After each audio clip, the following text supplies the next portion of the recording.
Um empreendimento de sucesso, né? Deu certo, tá aí, tá vendido e esperamos agora que na entrega saiam todos felizes e satisfeitos. Isso aí, ó. A gente também quer agradecer, né?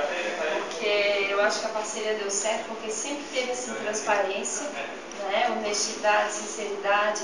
Eu acho que a gente realmente estava junto, assim, as equipes se uniram e não tinha aquela coisa de isso eu escondo, né? Aquilo eu não falo. Eu acho que foi muito legal, assim, por isso deu certo. Eu acho que por isso que a gente está aqui comemorando hoje. É isso aí. Às vezes a gente pensa, não, é um empreendimento, não é um local, isso, aquilo, mil desculpas. E quando encontra as pessoas certas, a coisa flui, né? Então, e o empreendimento, assim, eu acho que vai ser um sucesso. Tá bom, então parabéns pra nós, né? Parabéns Pra pra equipe nós. toda aí.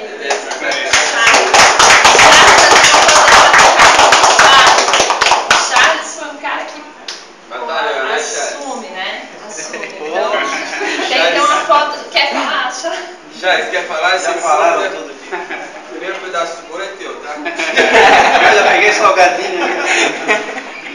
O Charles realmente se dedicou com toda a capacidade dele, né? Ele trouxe negócios muito bonitos para a empresa. Parabéns para o Charles aí, todos tiveram a oportunidade, mas o Charles foi o que abraçou mais. É isso aí.